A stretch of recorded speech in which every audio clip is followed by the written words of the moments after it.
Vamos conversar um pouco sobre o quanto que a gente pode se beneficiar com a medicina ortomolecular. Mais uma vez, doutor Ciro Massi com a gente, bem-vindo. Tudo bem? Como vai? Tudo bom? A gente não imagina que a medicina ortomolecular pode ser usada para tratamentos tão específicos como esse da síndrome do pânico, né? Então, olha só, Kátia, assim, não é específico para síndrome do pânico. Não, digo assim, problemas específicos, síndrome do pânico parece que é algo completamente diferente do que a medicina ortomolecular pode trabalhar, né? Ah, não, mas é claro, dá para abordar sim. E dá para abordar por quê? Porque a síndrome do pânico, ela passa... primeiro, o que é síndrome do pânico, né?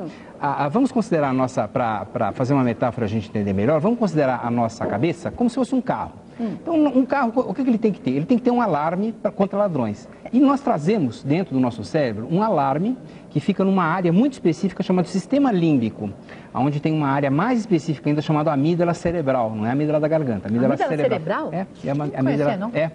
Amígdala cerebral. Então, é lá que funciona o nosso alarme. Então, por exemplo, você está atravessando a rua, Kátia, vem um carro guinchando o pneu. Você não pensa, você dá um pulo, salva a tua vida. Esse alarme, ele é muito rápido, ele salva a tua vida, ele te dá uma reação de emergência. Então, essa reação de emergência nós temos que ter. Mas, como nada é perfeito, esse alarme pode desregular. Então, existem pessoas que esse alarme toca do nada. O indivíduo está lá na boa, está parado e de repente ele toca. Estamos aqui conversando. E ele toca como se fosse uma ameaça de vida ou morte. Isso se chama ataque de pânico. Mas por que a pessoa que tem um ataque de pânico, sofre com a síndrome do pânico, depois ela tem um medo? Por exemplo, eu tive esse ataque enquanto eu dirigia. Aí eu não posso mais imaginar que eu vou dirigir, senão aquilo vai voltar a acontecer comigo. Isso mesmo, fica vinculada à sensação. Toda a sensação de medo, ela é muito corporal. Então eu sinto no meu corpo inteiro. Essa sensação corporal fica fixada na minha mente e aí quando eu enfrento a situação novamente, a sensação vem de novo. É importante que a gente diferencie desde já o que é ataque de pânico do que é síndrome do pânico. O ataque de pânico, qualquer pessoa pode ter 1 ou 2 vezes na vida e isso não constitui uma doença. A síndrome do pânico ou transtorno de pânico, ela é continuada, ela pelo menos 3, 6 meses de duração, o indivíduo tem uma clara perda de qualidade de vida, uma desabilitação, né, das suas funções gerais, em função dessa série de ataques. Então, a primeira complicação, você chamou muito bem a atenção, é exatamente essa. A primeira complicação é vincular aquela sensação muito desagradável, a gente já fala dos sintomas, né? Quais são? Essa sensação muito desagradável com o local. Então, por exemplo, eu tenho lá um ataque de pânico dentro de um avião que está fechado. Aí eu já não quero entrar mais em avião fechado. Eu acho que toda vez que eu entrar no avião, eu vou sentir aquilo. Não, sente. O pior é que sente, não é que eu acho. Sente. O indivíduo tanto antecipa, ele fica preocupado, ele antecipa o problema, como ele sente mesmo. Aí ele cria a fobia. A fobia, então, muitas vezes é fabricada iniciando com a síndrome do pânico. O indivíduo começa com um transtorno de pânico. Por isso que muita gente não entende as pessoas que sofrem com a síndrome do pânico, porque acha que a pessoa... isso é da sua cabeça, é frescura. Né? É só você pensar que não vai acontecer, que tudo bem. Nada, imagina, não tem como. Começa como orgânico. Então, o indivíduo tem a sua amígdala cerebral, né, desregulada. Normalmente isso é acompanhado de uma baixa de um transmissor químico cerebral específico chamado serotonina. Hoje a gente tem como saber isso, na clínica tem um equipamento que é o eletrointersticial scan, que é um escaneamento que a gente faz... Escaneia o corpo todo. Escaneia o corpo todo e também o cérebro e também dá os transmissores químicos cerebrais. Então, dá para ver claramente, olha, a tua serotonina está baixa e a amígdala cerebral está desregulada. Então, se não teve pânico, vai ter, né? Aí você consegue prevenir, então. Você consegue prevenir e você consegue, principalmente, no tratamento, mostrar a evolução, perceber claramente se a medicação está adequada, não está adequada, se eu posso entrar com uma medicação mais leve. A grande procura por um médico que trata com medicina complementar, que é o meu caso, embora eu seja psiquiatra, eu sou um psiquiatra clínico, é tentar primeiro uma conduta que seja menos agressiva para o corpo. Nem sempre isso funciona. Às vezes você precisa entrar com antidepressivo, às vezes você precisa entrar com ansiolítico, com remédio, com calmante, tarja preta, detesto fazer isso, mas eventualmente isso é necessário. Agora, vamos começar, na minha opinião, vamos começar sempre fazendo o menos mal possível para o paciente, com a medicação que seja menos agressiva, que tenha menos efeitos colaterais. E isso a gente consegue acompanhando muito bem com esse equipamento para ver se está funcionando ou não. Se eu tenho que aumentar a dose, diminuir a dose. Hoje a gente trata aí, aborda com homeopatia, com fitoterapia, com vitaminas, minerais, óleos, tem todo um conjunto de substâncias. Mas eu só queria falar, então, dos sintomas, Kátia, que a gente acaba... que parece com a morte. Parece com a morte. A sensação é de morte iminente, né? Então, o indivíduo, ele tem uma sensação de grande medo, como se fosse morrer. literalmente, a morte iminente. Quem já teve essa sensação... Eu, há muitos anos atrás, quando era menino, eu quase morri afogado, né? Ah, é? É, eu dei bobeira e quase morri afogado. E eu estava me afogando mesmo, né? Então eu tive essa sensação de morte iminente. É horrível, eu não queira sentir porque é horrível, né? Mas o que? Falta o ar, da tremedeira, da calafrio? Falta o ar, né? Então o indivíduo que tem pânico, ele tem uma falta de ar grande, ele tem um aperto no peito, a cabeça muitas vezes fica oca, ele não consegue pensar direito. A sensação subjetiva é de morte. Eu vou morrer e vou morrer agora, né? Quando ele pensa isso, o seu corpo reage numa reação de emergência. Então vem a segunda complicação. Por quê? Esse ataque, que é puro, que é químico, ele é novamente interpretado pelo cérebro. Então o indivíduo tinha um problema, agora ele tem dois. Oh, meu Deus. Ele tem o ataque de pânico e ele tem a interpretação catastrófica, palavrão médico é horrível, né? A interpretação catastrófica daquele sintoma. Então eu falo para um paciente, olha, é importante que quando você perceba isso, não fala interpretação catastrófica, que até se decorar isso... Já vai ser difícil. Eu levei um tempão. Então, olha, não existe o biscoito da sorte chinês? Existe. A gente Esse é o biscoito do azar, né? Então, pega essa imagem. Quando você se vê catastrofizando, você fala assim, olha, eu estou pegando o biscoito do azar. Qualquer um que eu pegue vai ser uma desgraça, né? Ele sempre vai me dizer o pior. Então, normalmente o indivíduo pensa assim, eu vou morrer. Então, você pode pensar, por exemplo, mudar, não, isso é biscoito do azar. Eu não vou aceitar o biscoito do azar. Eu quero o biscoito da sorte. É ruim, é desagradável, mas não mata. Síndrome do pânico, ataque do pânico, nunca, repito, nunca matou ninguém. Guarda essa imagem na sua cabeça. Pensar que vai morrer é biscoito do azar. Pensar que é chato, mas não mata, é biscoito da sorte. Pega o biscoito da sorte. Então, isso se chama decatastrofizar. Existe um tipo de psicoterapia chamada cognitiva, que é muito específica, que trata exatamente, Kátia, de mudar os padrões de pensamento para que eu não tenha esse segundo impulso. Então, eu vou repetir. Num primeiro momento, o teu cérebro antigo tem uma reação de alarme, isso é químico. E é isso que a gente detecta no equipamento e trata de preferência de maneira menos agressiva. Mas existe um segundo momento que é a catastrofização. É eu pegar o biscoito do azar, eu imaginar que aquilo vai ser muito pior do que realmente é. E é isso que eu posso minimizar, justamente aprendendo a pensar o oposto. Aprendendo é chato, a mudar. É terrível, mas não me mata. Mas não me mata. Né? Então, o principal padrão de pensamento que os portadores de pânico devem ter, isso é uma dica fundamental. Duvido que você que está assistindo não conheça alguém, ou tem ou conhece alguém que tem. A gente sempre conhece, mas por que tem tanta gente com síndrome do pânico? Tá endêmico, né? Mas era assim ou se tornou um problema? Já se tinha muita gente que sofria com esses sintomas, mas não se tinha um nome para uma doença, ou essa doença é nova?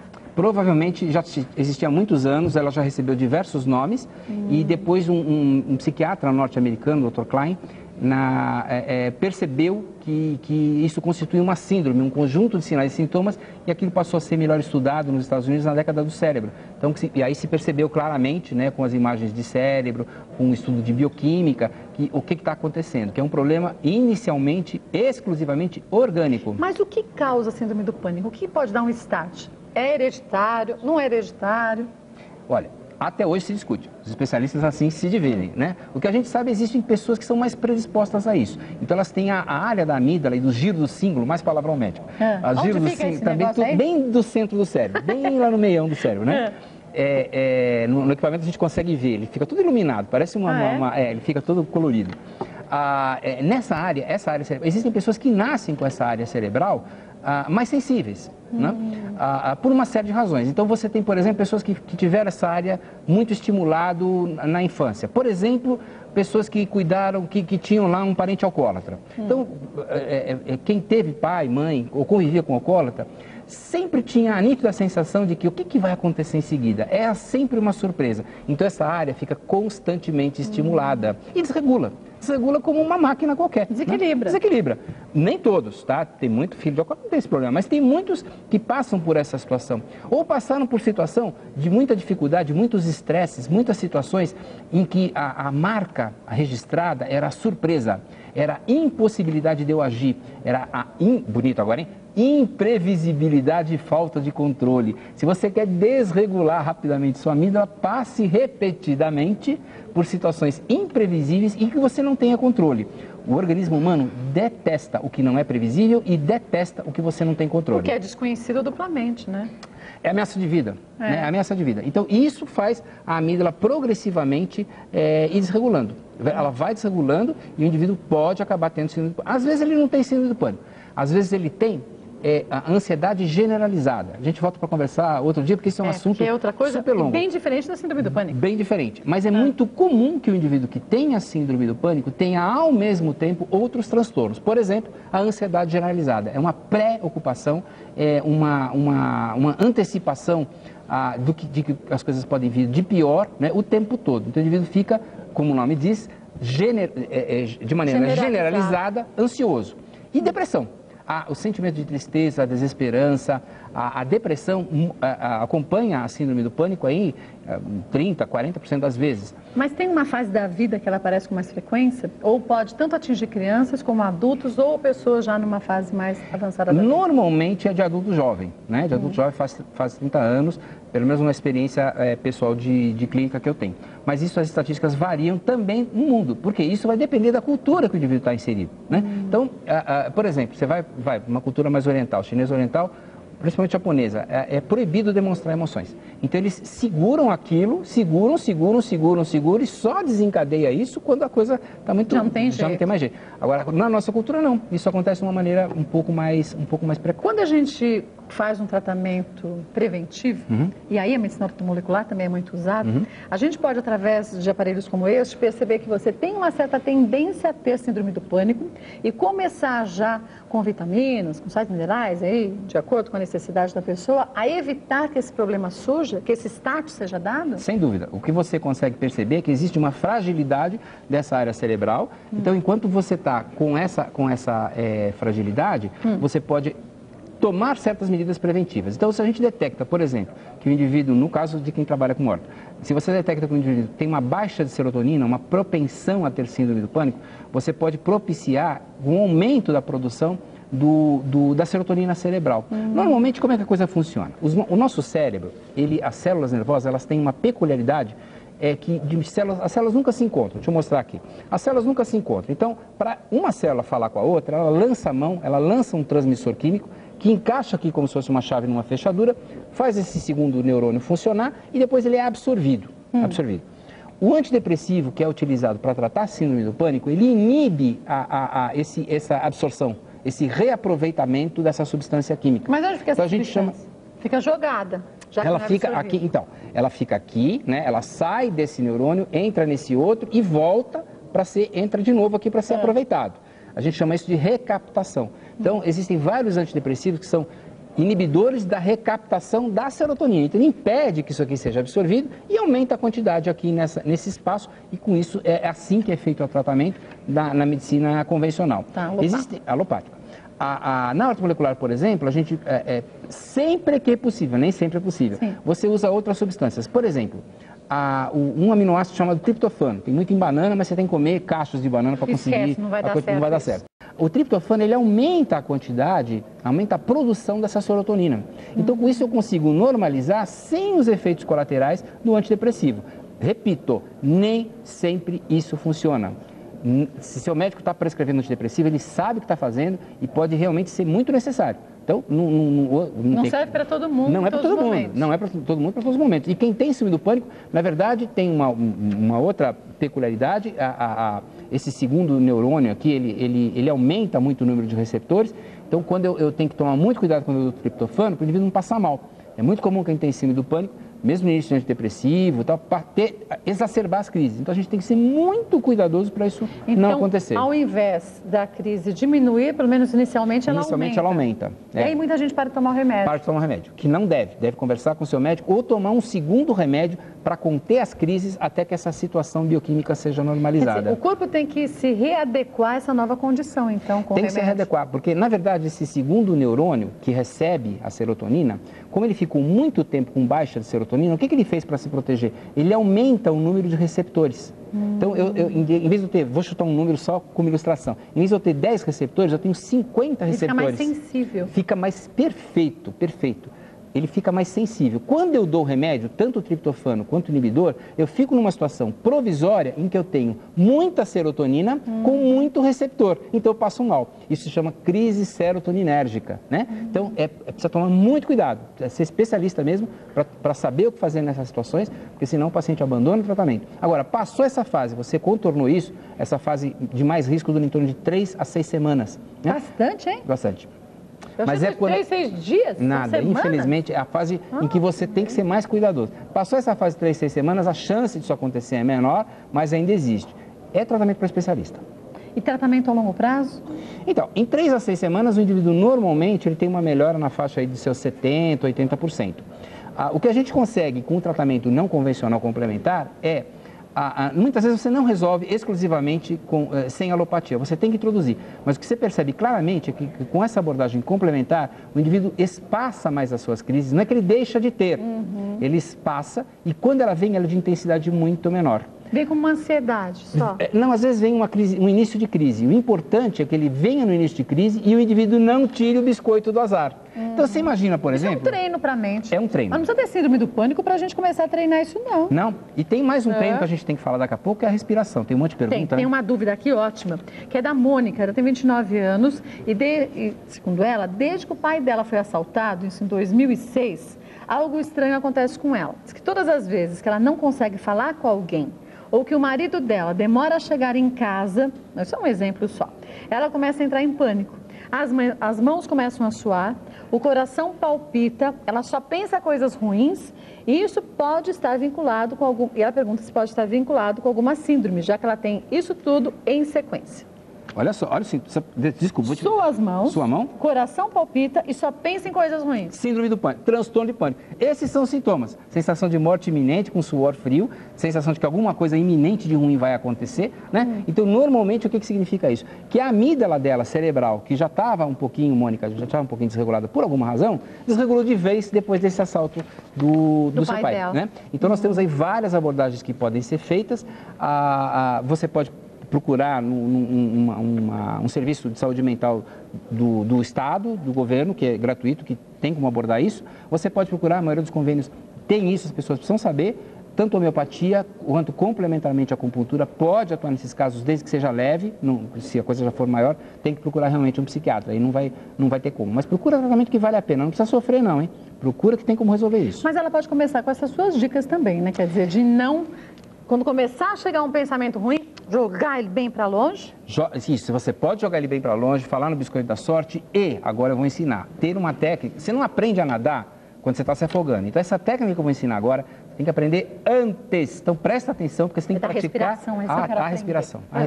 Tem vários tipos de respiração. Respiração yoga e tal. A respiração mais simples, muito fácil, que o indivíduo que tem pânico tem que fazer, desculpa, não é democracia, tá? Tem que fazer, de hora em hora, mais ou menos, durante 40 a 60 segundos, é pouquinho tempo, respirar de maneira lenta e pausada. Eu vou fazer uma vez para você perceber como é que é. É isso aqui, ó.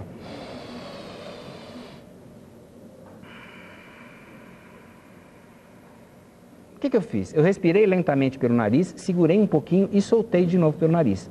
A proporção do tempo, a gente chama de 2, 1, 4. Então, eu inspiro... Põe o ar para dentro durante 2 segundos, seguro 1 segundo e solto em 4 segundos. Vamos fazer? Ó.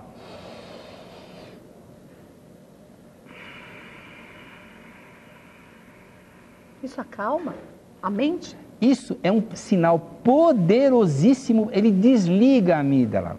A não ser que ela esteja muito desregulada, ele vai lá, porque é incompatível para o cérebro. E o cérebro, ele trabalha com o impulso de cada vez, tá? Ele não consegue ter 2 conceitos antagônicos ao mesmo tempo. Ou você vai morrer, ou você está recebendo, ou você está calmo. Ele não consegue ter as 2 coisas ao mesmo tempo. Tanto é que, por exemplo, a gente quando vai dar uma injeção dolorida, fazer um procedimento dolorido, às vezes você dá um beliscão. Isso é um truque velho do hospital. Você dá um beliscão, ai, e aí aplica. Porque ou o cérebro sente essa dor, ou sente a dor da injeção. Ele não consegue...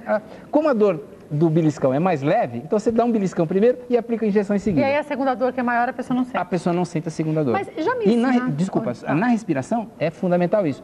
Se você tem que persistir, porque a primeira e a segunda respiração, então o cérebro fala assim, é alarme falso, esse cara está enganando, ele vai morrer, eu estou sendo enganado. Se você respira durante 1 minuto, teu cérebro antigo vai falar o seguinte, não é engano, as coisas estão sob controle, estão previsíveis, está tudo bacana, e ele diminui o impulso. Se não resolve a crise, ela vem de muito menor intensidade. Respiração 2, 1, 4. Tem que fazer, desculpa, não é democracia. E 1 minuto, você disse. Não adianta fazer uma vez e não. pronto. E tem que treinar antes, né, gente? Não vai aprender a nadar quando você está se afogando, né? É. A medicina alopata, muitas vezes, é importante. Mas muitas vezes, quando a gente lê aquelas bulas, a gente fica enlouquecido, porque tem ali.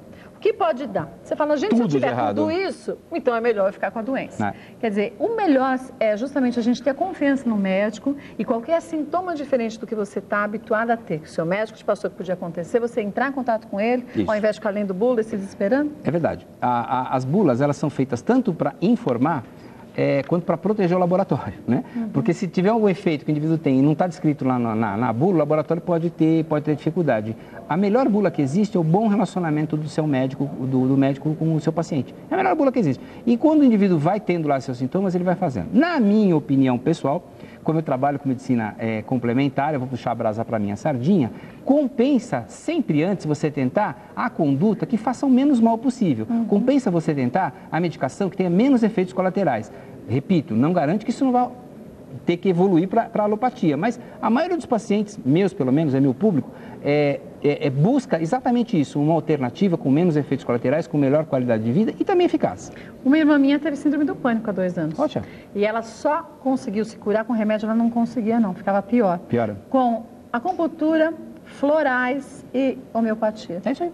Muita gente 6 consegue. meses demorou. Não, então, aí às vezes eu consigo um resultado um pouco maior, até porque eu tenho aquele truque na manga que é o equipamento. Sim, que mostra o que está acontecendo. Então, né? eu consigo ser mais preciso, não é porque eu sou mais esperto, não, porque Kátia. tem o equipamento, porque né? está armado. Então, hoje você tem essa possibilidade, você olha a área cerebral, você faz o exame, por exemplo, a cada 4 ou 6 semanas, e você percebe claramente para onde você tem que dirigir a conduta.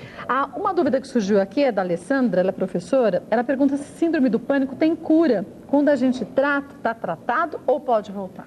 Pode voltar. Cura em medicina falar que cura é um horror, né? Depois que você desregula alguma área cerebral, como por exemplo a área da amígdala, ela pode, você pode ter assim, ataques de pânico. Agora, nós não podemos confundir da onde está vindo esse ataque. Vou repetir. Existe um ataque que é primário, que é um desregulado químico, que é o que a gente aborda primeiramente. E existe um segundo ataque que vem da catastrofização, do biscoito do azar, de você achar o pior. Então, quando eu lecionava em medicina, eu dava sempre o mesmo exemplo para os alunos. Olha, então está lá o acadêmico, né? Acadêmico de 5º e 6º ano, trabalha muito, então ele fica lá em plantão 24, 48 horas, não dorme, não come direito, chega no carro, dá uma tontura, fala, melhor ir para casa tomar um banho e dormir, tá? E ele vai para casa, toma um banho, dorme e fica por isso. O indivíduo que tem síndrome do pânico tem exatamente os mesmos sintomas que qualquer pessoa pode ter e fala, eu vou morrer. E nesse ato dele falar, eu vou morrer, aí a árvore de Natal do cérebro explode, aí a área cerebral desregula e aí que ele vai ter o seu ataque. Então, existe o ataque que é espontâneo, que é exclusivamente bioquímico, e existe o ataque do biscoito do azar, do indivíduo catastrofizar os seus sintomas. Por isso que é tão importante, nesse momento, parar para pensar, decatastrofizar, falar, olha, estou tirando o biscoito do azar, vamos pensar em alguma outra coisa, tenta se distrair e achar explicações alternativas para aquele fato, por exemplo, eu não dormir direito, ou eu estou muito tempo sem comer. Ai, olha, quase que eu esqueço, vocês me perdoem. Por quê? Por quê? Me perdoa, não posso deixar passar essa. Queda de glicose no sangue. Esse é um sinal fortíssimo para desencadear a síndrome do pânico. Queda de glicose? E não é só a queda abaixo do normal. Porque às vezes o indivíduo faz uma curva glicêmica e a curva glicêmica está normal. No entanto, a velocidade da queda... Cai muito rápido. Muito rápido. E o indivíduo tem uma crise desencadeada por isso. É uma hipoglicemia? É uma hipoglicemia que não precisa cair abaixo do normal. Basta que ela caia rapidamente. E minha irmã tem hipoglicemia. Fim. Viu só? Tá vendo? Olha, e como a gente acha que essas dietas loucas vão fazer bem? Se muitas, a grande maioria delas, tem uma restrição a todos os tipos de carboidratos e açúcares, né? Não pode. Tem que, por exemplo, quem tem a síndrome do pânico não deve passar mais que 3 horas sem comer. Né? Deve comer alguma coisinha para evitar que tenha uma queda abrupta ou que tenha uma queda mesmo abaixo do normal. Mas um carboidrato até? Não só um açúcar? O carboidrato, ele pode ser ingerido desde que a gente escolha um carboidrato de baixo índice glicêmico, que é o carboidrato que não dá aquele pico de glicose grande. Porque depois ele dá um pico e cai também muito. Ele cai muito rápido. E ele dá um estímulo de insulina absurdamente alto, né? A gente estima aí que os nossos ancestrais, né, que viviam de comer só fruta, eventualmente achavam melzinho de abelha, mas comiam mais era fruta, só frutose, eles liberavam numa vida toda o que a gente libera hoje de insulina num único dia. Porque o que a gente come de açúcar branco é brincadeira, está em todo lugar. Direto e indiretamente. Direto e indiretamente, está escondido nos alimentos, né? Está escondido. Por falar em estar escondido, também é muito importante que a gente descubra com exames complementares, se não tem uma baixa de algumas vitaminas que podem também estar escondidas, que é a desnutrição subclínica, isso é o grande cerne do tratamento ortomolecular, descobrir isso, e também minerais, tanto os minerais nutrientes quanto os minerais tóxicos. Então a gente procura examinar o indivíduo como um todo, para procurar ver naquele universo do indivíduo qual é a causa real, o que está acontecendo para que ele chegue a isso. Síndrome do pânico, não posso dizer que tem cura, mas ele pode ter um controle, o indivíduo ele pode espaçar muito as suas crises, essas crises podem ser de uma intensidade tão pequena que ele tem uma qualidade de vida magnífica, maravilhosa, viva muito mais e viva muito melhor. Desde que ele tenha informação, que é justamente o que você está fazendo. É isso aí. Se as pessoas não entendem o quanto que é importante associar o uso de medicamentos conforme a orientação do seu médico, verificar se você também, nesse momento, não contribui de uma forma negativa para essa crise acontecer, com esses pensamentos que tudo de pior vai acontecer, que você vai morrer naquele momento, tira o biscoitinho do azar, deixa o biscoito do azar lá, e principalmente a história das vitaminas. Sim. Infelizmente, a gente se alimenta muito mal hoje em dia. A gente acha que é rica a alimentação e não é. Existe um pomo de discórdia entre os médicos convencionais que falam, não, você consegue tudo com seus alimentos. Nós, da ortomolecular, discordamos veementemente.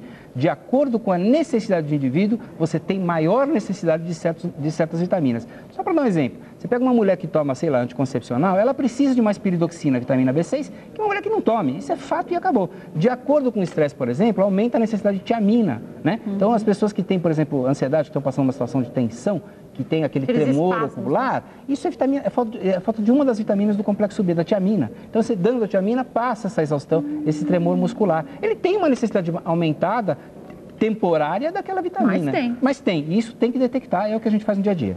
Olha, eu vou passar para vocês o contato do Dr. Márcio. Qualquer dúvida que você tenha sobre terapia ortomolecular, não só sobre a síndrome do pânico, claro, síndrome do pânico também, mas qualquer outro problema, quer saber se a medicina ortomolecular pode te ajudar? Acesse o site masci.com.br, masci.com.br.